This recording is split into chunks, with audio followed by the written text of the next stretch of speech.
Hello, everyone. Welcome to Fear and Social Anxieties class. I am Dr. Dilsora Fozilova, and I am very happy to be with you today talking about why world fears refugees. So in today's class, we will be focusing on understanding sources of fear and anxieties of refugees and from refugees in the countries that, the host countries that has refugees over, and we will be analyzing social dynamics in these societies between refugees and host countries and different institutions.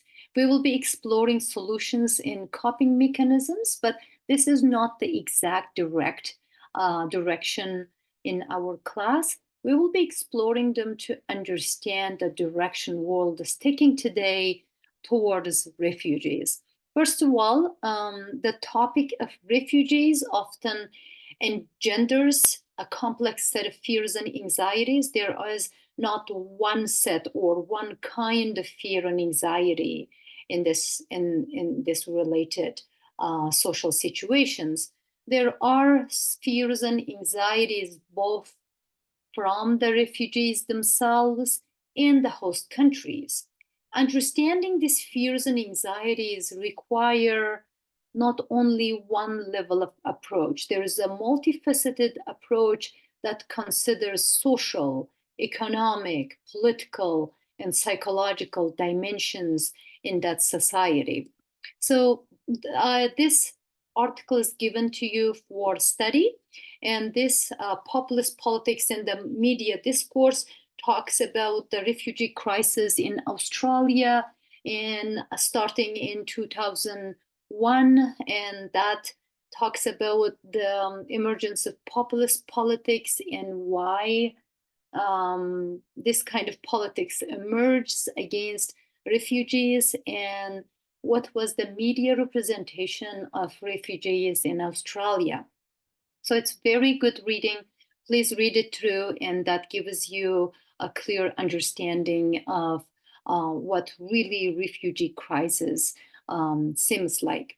So first, we need to understand the difference between asylum seekers and refugees. Asylum seekers are those people who wants to get a refugee status. They already left their country because of some dangerous situation. It can be political, social, religious, or any kind of danger that they should not remain in their country. They already left the country and they don't have documents yet. They don't have documents. They can work, they can make money, they can study, their children can go to school, but nothing else they can do until they get this refugee status. When they get the refugee status, they have the documents, they can fly to the directed country, that host country, and they can come there and start a full life as a refugee or as a normal citizen or resident of any country. So fear and anxieties of refugees, that's our focus, that's our main focus. Some of the main existing fears and anxieties for all refugees is the safety and security concerns. First of all, when people are leaving their country because of some danger, they are living in different situations. Maybe they're fleeing, let's say, wars. Maybe they're fleeing political, religious, or any kinds of persecution. Maybe they are hiding themselves to avoid any kind of harm or danger to their families. So safety and security concern is the highest for these people. They might be living with past trauma, uncertain future. There is like they don't know what's going to happen tomorrow because there is danger in this side in their country, and there is unknown, uncertain future in their next day. So they don't know what's going to happen. They don't know where their next piece of bread is coming. They don't know where they are going to sleep tomorrow night, or that kind of safety and security concerns. The concerns are the highest in these people. Also, legal and political status. For example, if they left their country without documents, or if they have the documents in their countries and they are already in the other country, their documents are maybe not recognized, maybe they don't have proper visa, maybe they don't have right to stay in that country. There's all kinds of legal and political issues involved with these people. So what they do is they will go and apply for asylum, and some of them, the hardest thing is sometimes these people are uninformed. They don't know what to do because of the level of education. Sometimes they left their country because of the dangers, and they are in the other country now, but they don't know what to do. They don't even know where these organizations, and if those people will accept them, help them, if there is some guidance for them to go. So it's kind of like an uncertain territory altogether. So then there is another layer of fear and anxieties. They are not in their country anymore. They left this common, familiar space. Now they are somewhere else. Maybe they are in the second country. Maybe they are already refugees in their host countries. Still, they need to integrate to a new society. There are all kinds of cultural differences, and maybe they don't know the language, maybe they don't know the culture, maybe they don't know how to go around with their lives. Maybe, there is all kinds of uncertainty involving with a social integration. And in some countries, there can be discrimination and prejudice towards certain people. And if you are the member of, let's say, this certain group, and you're not so welcomed in this country by certain other groups of people, that gives a lot of fear and anxiety as well. And these people, economic stability is probably the highest source of fear and anxieties for refugees. Why? Because if you have money, that means you can go and buy, a loaf of bread or kilogram of apples or something. You can go and eat somewhere. But these people are already going through a lot of hardships, and maybe they worked in certain times, maybe they didn't, maybe they have 5 kids or 6 kids, maybe they know what they are doing, maybe they don't, maybe they can speak the language of the country they are in, maybe not. So there is all kinds of challenges involved with economic stability of refugees. Also finding jobs, financial security, all of them are very, very important scenarios in this case. And there is fear and anxieties of host countries. So fear and anxieties of refugees is very high, right? But however, though, we think about the fear and anxiety culture, and that's not only owned by certain groups. All groups in society may have fears and anxieties, for certain situations. In this case, people in host countries may have fears and anxieties towards refugees.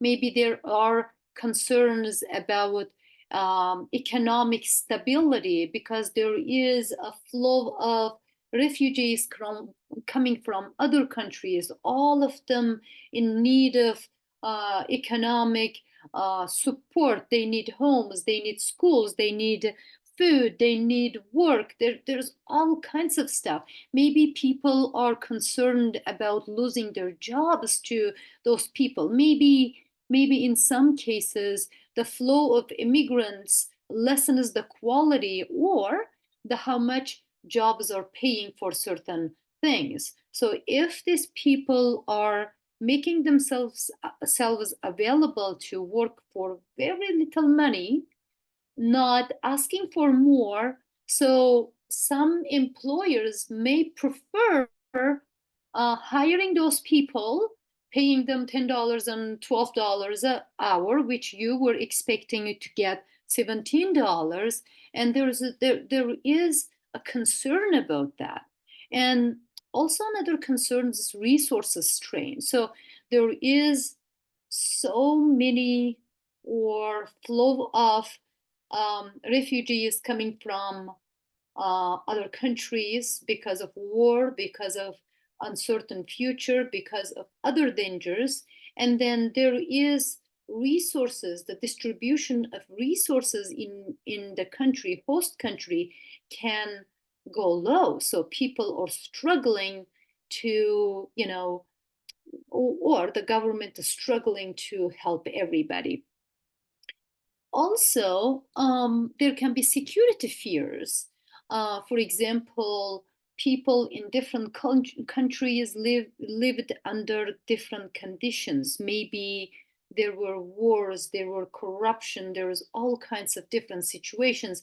Maybe there was terrorism, these people were involved. So fears will come from, who are these people? Are they bringing a lot of crime? Are they bringing terrorism to my country? Are they bringing uncertainty? Are they bringing corruption to my country? What is going to happen to our values? Is my country still the same after accepting thousands of refugees? All these kinds of fears are real. And also there is a fears about social cohesion. So some people feel that, there is certain feelings of unity in this country, and there is a fear of unknown or stranger, and then they're concerned about social cohesion or unity being somehow dismantled. And they're also afraid that the people who they are coming to their countries not being assimilated, so they are just keeping their whatever kind of lifestyle they had before, and then sometimes the host countries need to adapt. All these kinds of fears exist, right? Also, there's political reactions, political shift, and national security issues. All this kind of problems involved in the fear and anxiety of host countries. You can see in this picture, I found it very amusing that, that Trump is kind of um, praying for a wall, that he is like, I'm going to build you a brother. Like he's saying that wall is something sacred for him. So it's just a Trump time politics. And then how this politics shows that, or tries to tries to show that these people who are coming from other countries are danger. They bring crime, they bring drugs, which is very bad for your families. They raise these anxieties, and then by raising these anxieties, they get popular support of people. If some, let's say, the politician comes and talks about all these dangers coming with this refugees or immigrants, and the people living in that country left with concerns and fears and anxieties. And fears and anxieties, as we are talking to our classes, the best kind of emotions to control people. So people end up supporting Trump in his case because he wanted to, quotation in quotation, save America, right? So all this kind of things. Now, who are the refugees? So refugees, often known as boat people in some cases, because there is a cases of people leaving their countries through water lines, or that lakes, or with boats. So that term is coming from that. They call it both people. So there's all kinds of migrants, refugees, and why refugee crisis? Because if instability in certain parts of the world is very high, and people finding it very difficult to remain in that country, even it's their own country, and they are leaving their country to avoid persecution or avoid being killed or avoid political dangers or any kind of dangers. So they are entering to other countries, and then amount of number of refugees, very high number of refugees, makes that social institutions to get overwhelmed, and that is called the refugee crisis.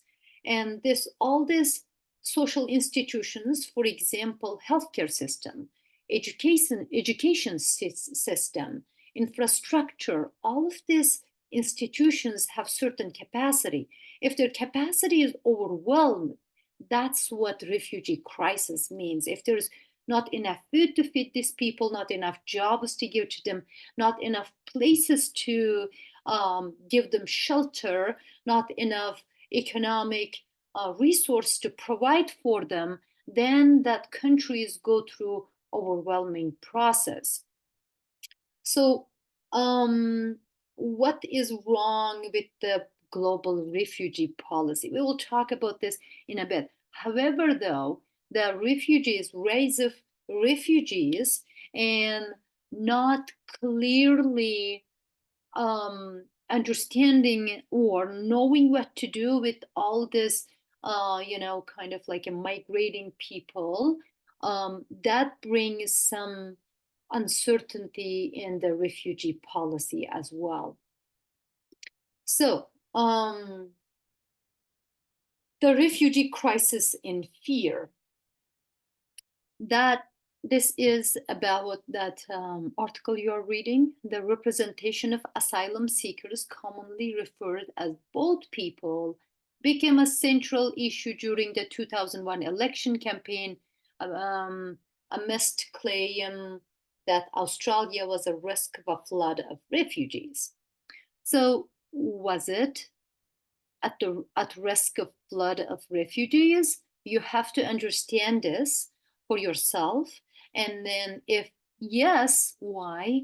If no, why? Before you take your exam. The intersection between populist politics and media discourse through analysis of media representation of refugees and asylum seekers. And another question is, before you take your exam, please make sure you understand what kind of media representation the article is talking about, and why that's important for this article. The refugee crisis is a humanitarian emergency that happens when a large number of people are forced to leave their own countries because of war, violence, persecution, or human rights violations. So they are forced to leave their countries because they don't want to be persecuted, they don't want to be killed, they don't want to be put in a jail, because they believe that is kind of political or structural issue. That is not what they have done something wrong. It is the structural issues. Refugee crisis is a very, very complex phenomena because that involves mass displacement of people from their homes due to all these conflicts we're talking about. It can be natural disaster, it can be political persecution, it can be conflict between two different groups, it can be conflict between institutions. So this is all different kind of reasons.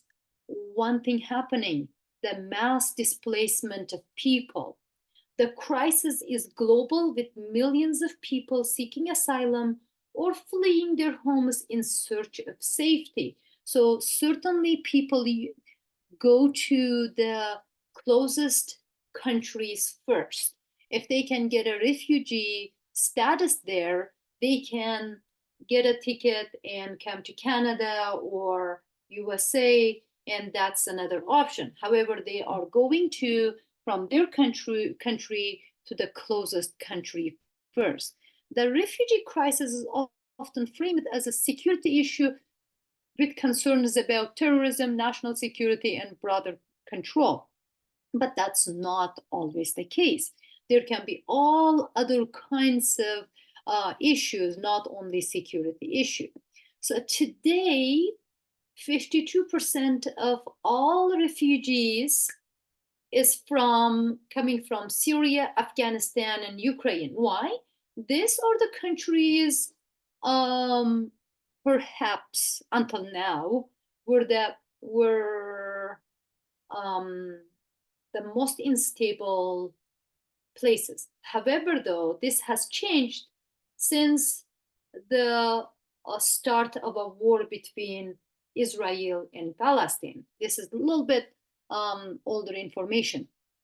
The countries hosting the most refugees are Turkey, Jordan, and Colombia. 62.5 million people are internally displaced. So they are still inside the country, but they are displaced from one region to another region. So what's bad about that is they still don't have home because they left their home, they come to the other parts of the country, and they are internally displaced. Maybe they don't have a shelter, maybe they don't have a job, maybe they don't have stuff they need. So those internally displaced people are also need support and help as a refugee.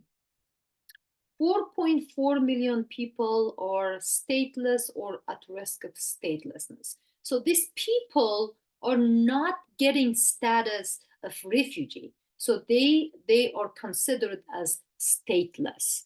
So they don't have the documents from their home. They can't go back to their home, but no other places also willing to give them documents, job, and shelter, and a place to live. So those people are stateless people. They're just moving from one place to another without documents. And 4.4 million is a large number. 2.9 million asylum claims were registered in 2022, which is a 68% increase from 2021. Wow. So there is another big number here.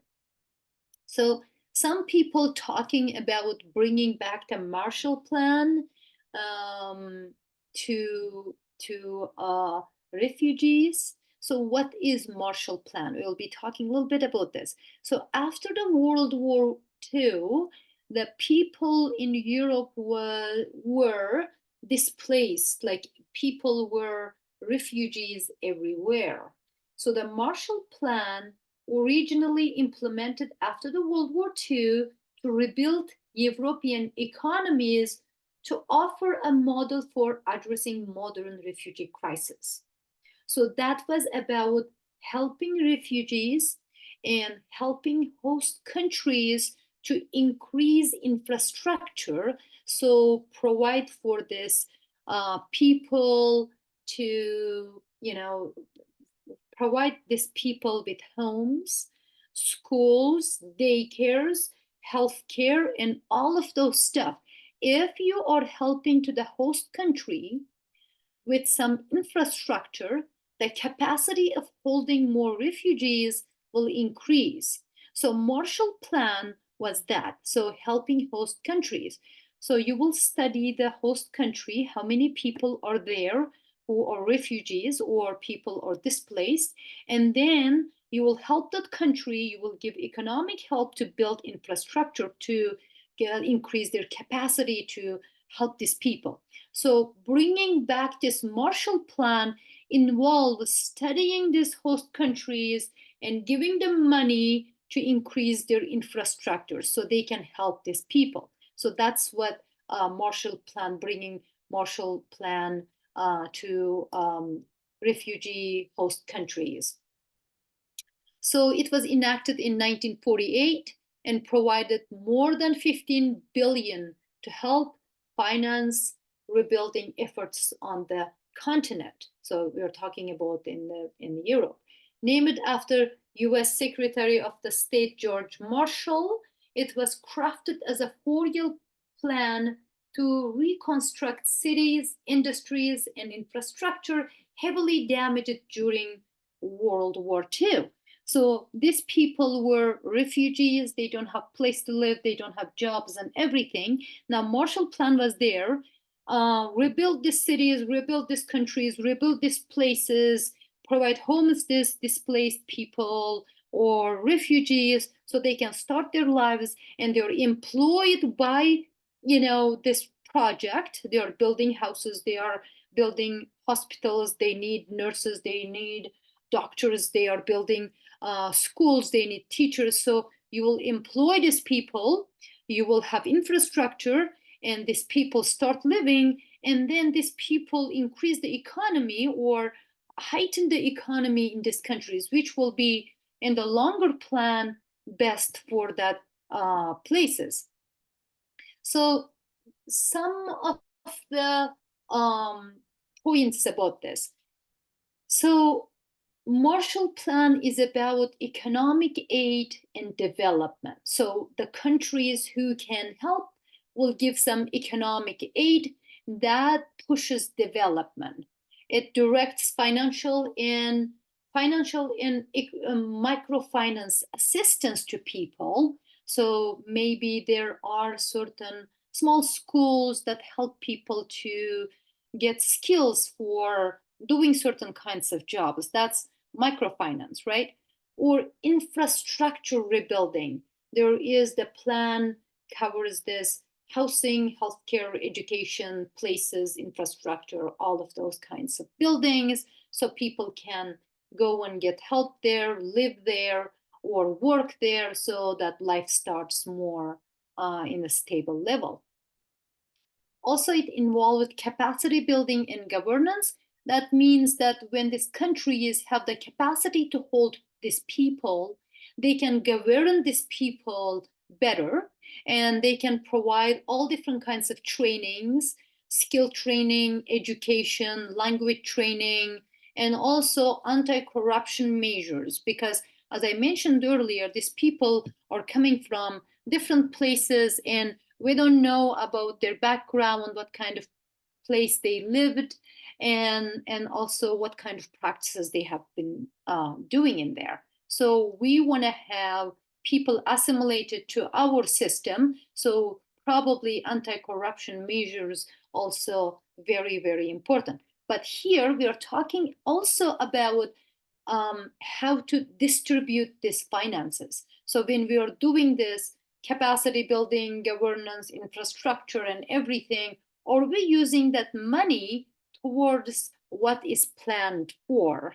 And there is no other kind of like a certain authorities taking the money, and there's corruption is increasing because of this Marshall Plan. Also, there is a part of it is about social integration and support. There should be some community programs. These people are already displaced, and they are having certain sets of fears and anxieties. Probably the best thing to do or best way to help them is mental health services or social services, all different kinds of services, to put them back to society and integrate them into the society. Also, international collaboration is one of the very, very important things in this initiative. They want everybody to sign for this partnership program and then build this policy framework. And what is populist politics? As you're reading in that article, you can understand what populist politics is. Populist politicians often use fear and scapegoating to mobilize support for their policies. So they create fear and anxieties in society, and then when people already have fear and anxiety, they are easier to control. So they kind of support the person who understands their fears and anxieties because they created it already, and then willing to address them, like what Trump did. Populist rhetoric often emphasizes the need for strong borders, law and order, and national security. Now we are talking about seeing national state as independent, that should be independent, and then all these members in this society, all what they need, and they don't want anybody else. They want strong borders so nobody can come and go, and laws and order and national security. So there is fear introduced from people coming outside the country. However, that is really not true, because our economy is built with immigrants, and immigrants bring a good education, quality of education and advancement and technology and all kinds of stuff to certain countries. For example, Canada is recognized as being built from immigrant populations. Populist politicians often blame refugees and immigrants for social and economic problems. So there's all kinds of not true talk about immigrants. For example, immigrants stealing our jobs is just proven to be one of the wrong beliefs, because immigrants usually do what local people don't want to do, and in certain cases they bring higher sets of higher education, quality education, and they end up working in the lower positions because their lack of experience or troubles with the language or all different kinds of stuff, and discrimination and prejudice. All of those are the elements of modern societies. So now we will be talking about the fears and anxieties experienced by refugees. We kind of reflected on them a little bit, but we are going to explore a little bit further. We talked about like they have economic and social or security fears and all of those stuff. Now, this part of the lecture is we are going into the specific areas. So fear of persecution. A lot of countries have different kind of politics or situations that creates culture of violence. So fear of being targeted, arrested, tortured, or killed due to their race, religion, nationality, political opinion, or membership in a particular social group is a very widespread case of fear of persecution. I myself did a research on religious groups that is kind of like I frame it as my research is about Islam and the secular state, and I studied official and unofficial Islam. Official Islam is the form of Islam that is accepted by the country, and unofficial Islam is illegalized and criminalized by the country. So if you are following certain form of Islam that is called criminal in the books of the government, books of the constitutions of the state, then you're in the danger of persecution. So thousands of people were being arrested and incarcerated in Uzbekistan between 1991 and 2016 during the Karimov presidency. So this is the example of religious people, why religious people or unofficial Islam, members of unofficial Islam, had to leave the country. If they didn't, they could be persecuted and incarcerated. So this kind of changes in laws or introduction of certain kinds of complexities, of course, that's always justified by the state. However, it's not always the case. So people who were in danger of persecution left the country, and other countries or UN does not recognize these people as dangerous. So they are usually not. And they try to give them refugee status so they can send them to other countries so they can live peacefully. So there is fear of violence. So if there is war is going on, for example, in the Palestine, Israel, or Ukraine, right now there's fear of being hurt, injured, or killed due to conflict, war, or terrorist attacks. These people are not targeted by the state. They are not parts of certain groups, but because of the certain situation or conflict in the country, they are fearing violence. They are fearing of being killed or being hurt or injured or losing their families. So they need refugee status to leave that place and go and live somewhere else. Fear of separation. There are another fear, another layer of fear of being separated from loved ones. In that kind of cases, there is certain programs bringing families together, those kind of programs to keep these people together. So they are not separated. For example, one person in the family receives a refugee because he is in danger of persecution, let's say political or religious persecution, and now he is fearing separation from his family because his family is not in danger of persecution, but he or she is. In that kind of cases, also family members granted refugee status because the government or people don't want them to be separated because of what's happening to them.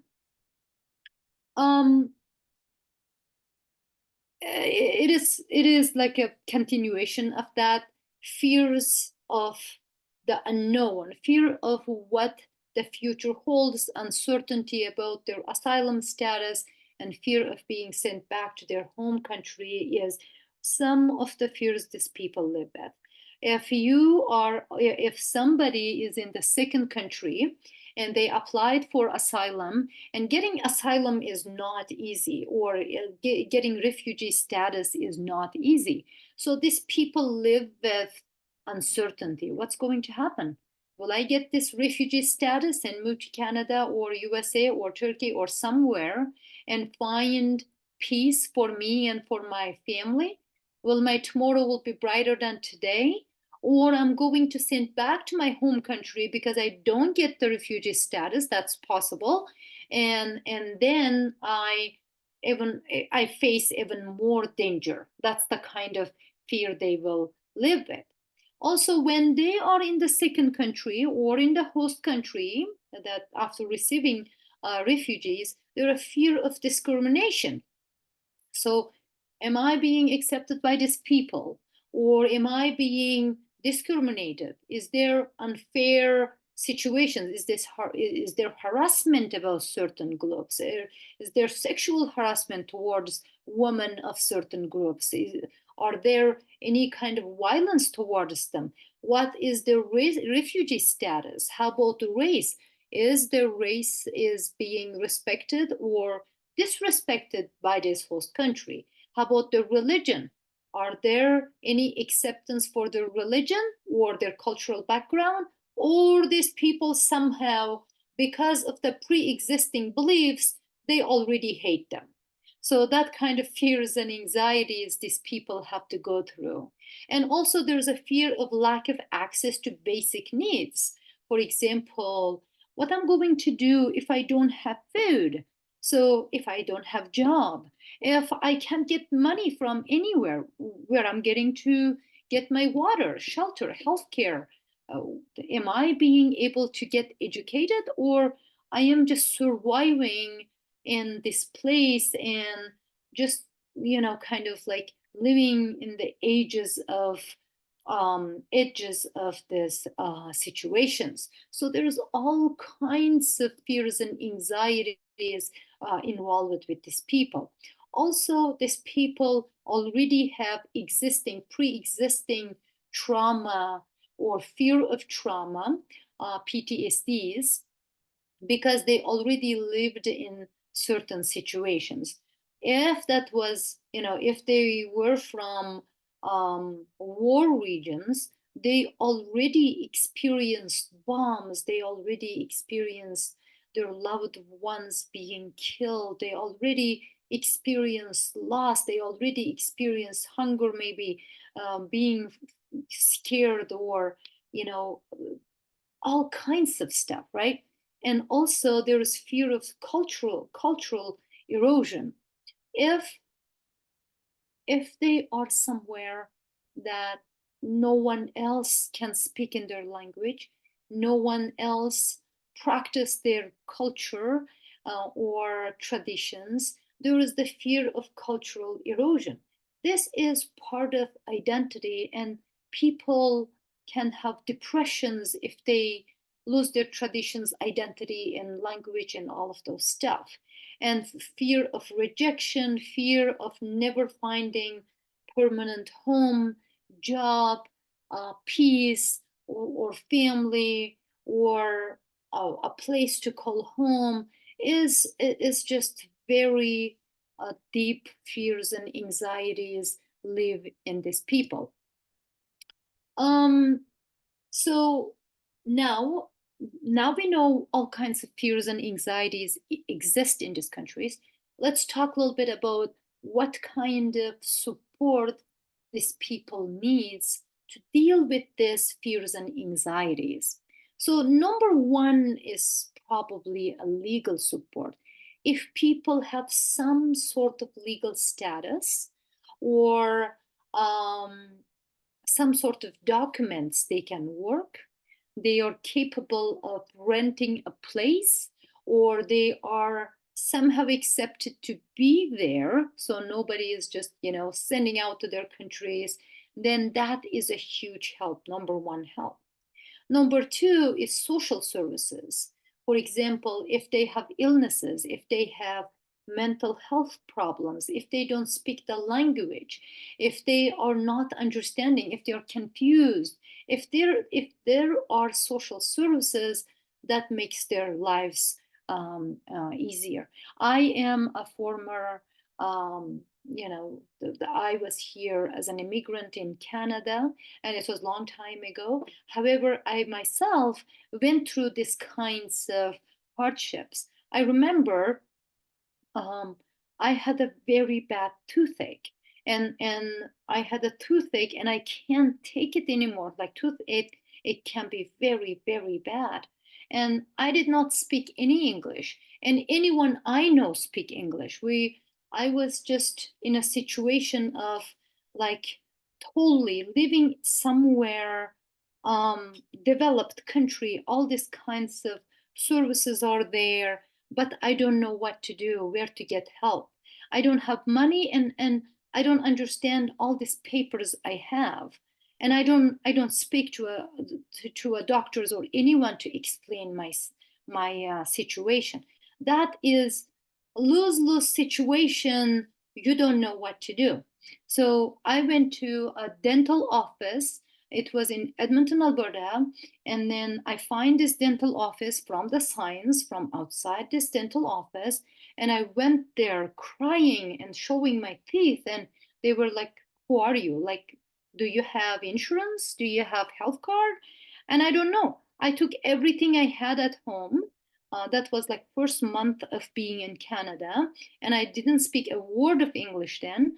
And I took all this, the papers I received through mail, and I took all of them. They went through them. They couldn't find anything valuable for them. They were like, we can't do anything. And they like, do you have money? I don't have money. And if I do have money, I don't know, because they give me a card. They took me to a bank and they give me a card, but I don't really know how to use it, and I don't know how much money I have in there. So this was so tremendously difficult situation.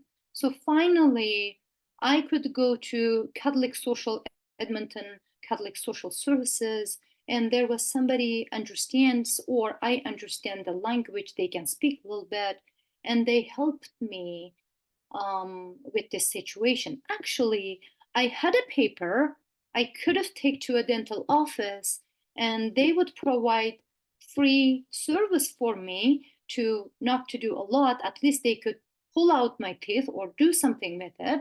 And I didn't know that. So if we think about refugees or immigrants, we don't always understand the their dire situations they can be in. So just there is like the stories I can tell. I can make a book probably, but I want to say is their situation is very complex, depending on if they know the language, if they have experiences with being other countries, if the language is very important part, if their health is okay, if they can work, like all these things contribute to these people. So legal support and social services are very important. I had that legal document. If the social services did not help me with it, I didn't know how to use it. So this is what I mean by importance of social services. Also community building, that people, if they can get some sort of supportive community networks, maybe they have jobs, people they can study English with or work with, and that is kind of helps them with their isolation and fears of being isolated. Probably there is tremendous amounts of mental health involved in this situation, and the one way of dealing with that is community support. So that's very important part of refugees. And now let's talk about the fear in the host countries. As we mentioned in the beginning of this class, our concern is not only about fear existed in the refugee communities. We're talking about the social fear involved with this migration and refugee things. And there is a tremendous amounts of fear also involved in the host countries, because there's a fear of the other, fear of the stranger, fear of unknown, right? So what kind of fear host countries experience? Fear is a powerful emotion that can drive political discourse and decision making. Fear of the other, for example, refugees, immigrants, or unknown, is often exploited by populist politicians and media outlets. That is your article also talking about. And that leads to come up with this discriminatory policies or mobilize support for this people. Fear can also lead to discrimination, xenophobia, and racism, and increase that the unfairness towards marginalized groups, or this makes marginalization and increases marginalization in different layers of society.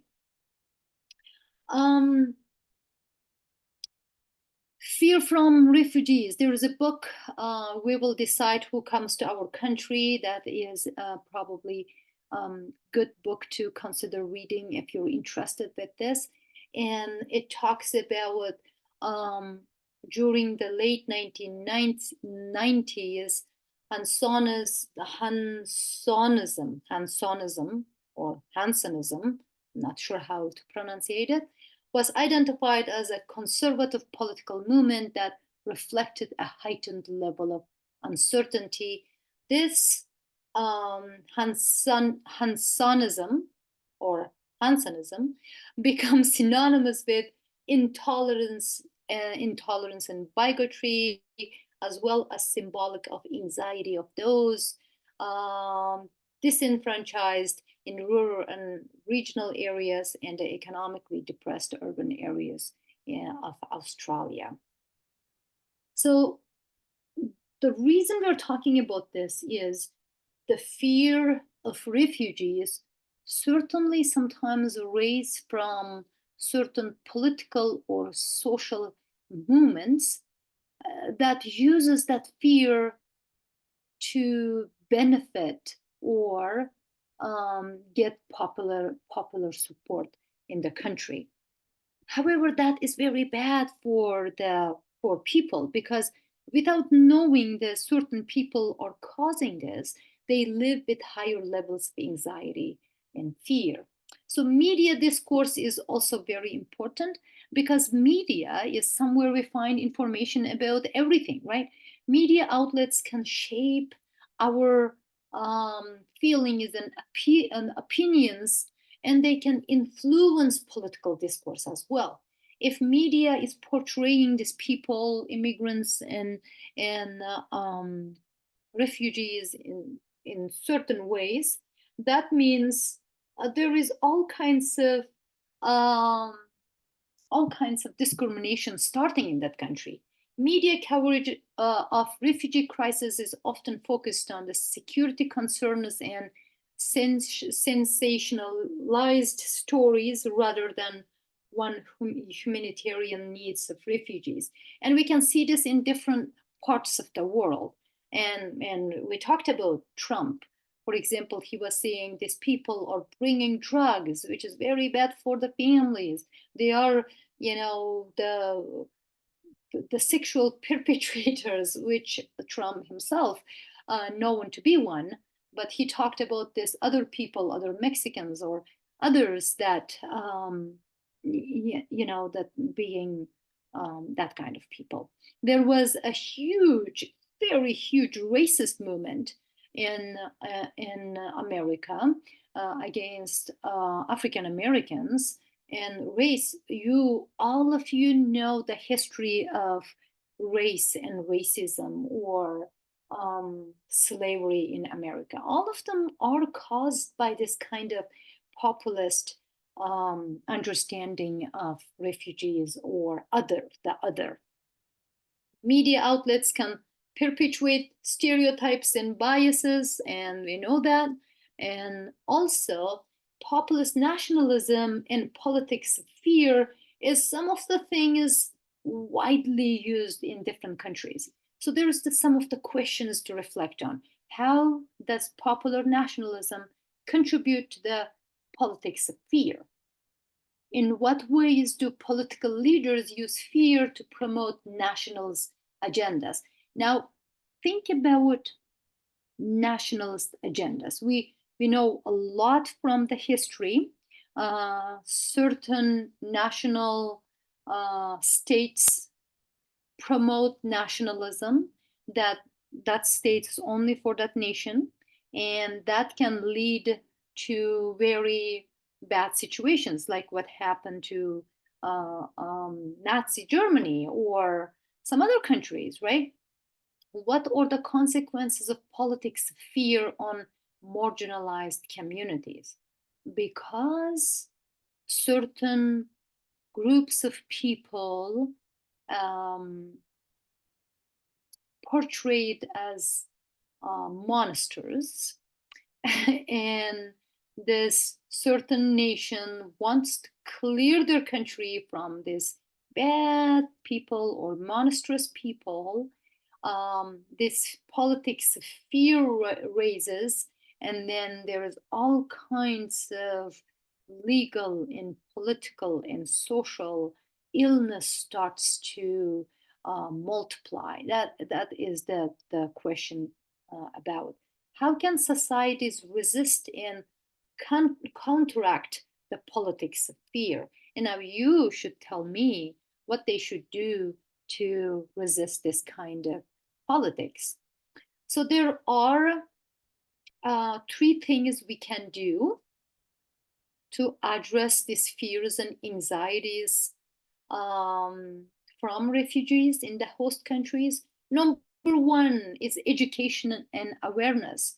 A lot of maintained discourse in these countries are proven to be not right. So if we're educated, if we're aware of that, our fear and anxieties towards refugees will be reduced.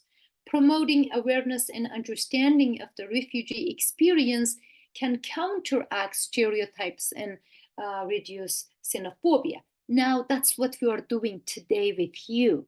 So we are trying to understand why this happens, this displacement and all these refugee things, why that happens, who these people are, what kind of fears they are living with, and why people in the host countries fear them.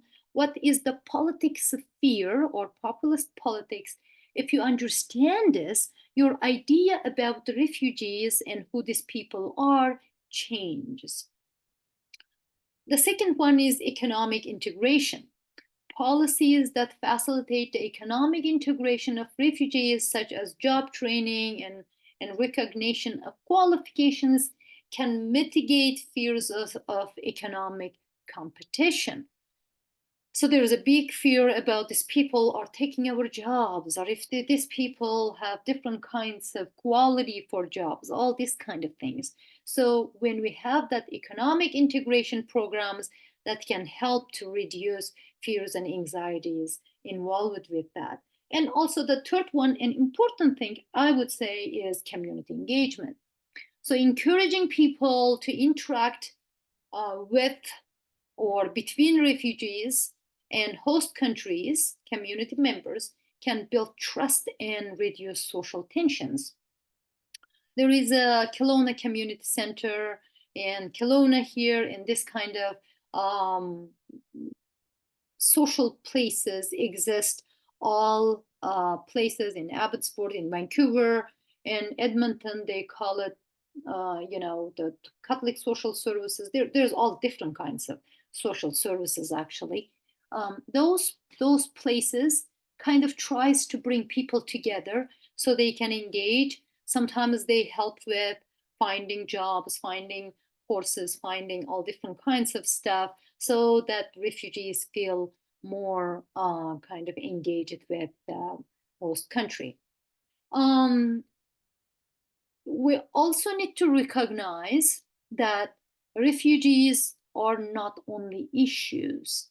They are, right, we need to help them, but they are also developmental matters. So when refugees come to our country, they need to buy home, they need to find job, they need to work hard, they need to pay taxes, they need to get education, they need to get training.